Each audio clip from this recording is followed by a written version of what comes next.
仲有我黃海林。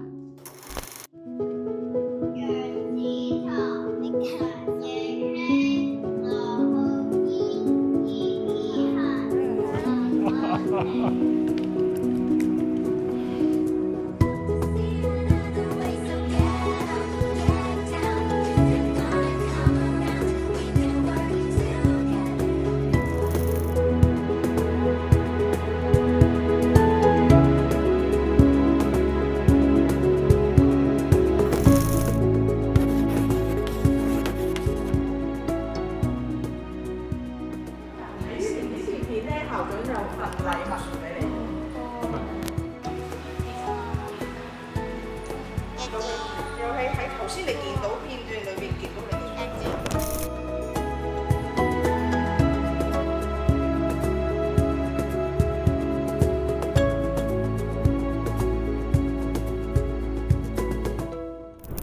因為我記得咧，第一次嚟參觀嗰陣，係啦，一行入嚟個學校我就覺得哇，個環境好唔錯，好光猛。咁我覺得即係如果可以有一個咁舒服嘅環境俾小朋友學習，其實就好重要嘅。之前比較怕醜，好內向，之前唔睬人嘅，但係跟住之後咧，慢慢就見到佢其實變得開朗咗啦，又自信咗啦。尤其是係見到佢喺畢業禮可以上台表演啦，跟住又可以做代表讀出你啲同學仔嗰啲名，咁所以我覺得佢個轉變都好大。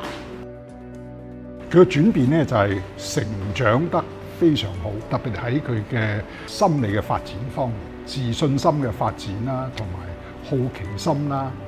仲有好重要咧就係自律。咁呢啲咧睇到即係學校對佢嘅影響，配合埋家庭咧係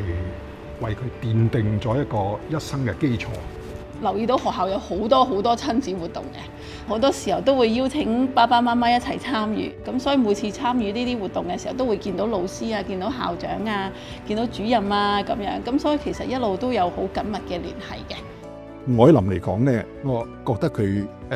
一個好大嘅特點咧，就係佢喺嬰幼兒初階嘅階段咧，佢係比較含蓄。安眾幼稚園老師對佢嘅接納鼓勵咧，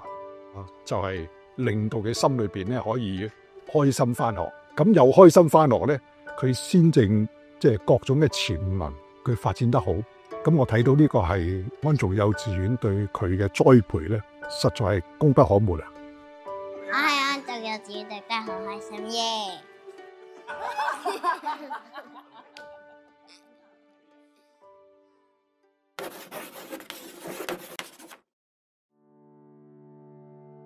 我相信大家都聽過3歲定80呢句說話，嬰幼兒期實在係決定你子女一生最重要嘅階段。大腦神經科學俾我哋明確嘅答案。喺嬰幼兒期階段，孩子大腦嘅意識功能只有好初步嘅發展，所以佢哋缺乏能力去理解喺佢哋身上發生嘅經歷，亦都因此佢哋會未經判斷同埋毫無保留咁吸收所有嘅經歷，而呢啲經歷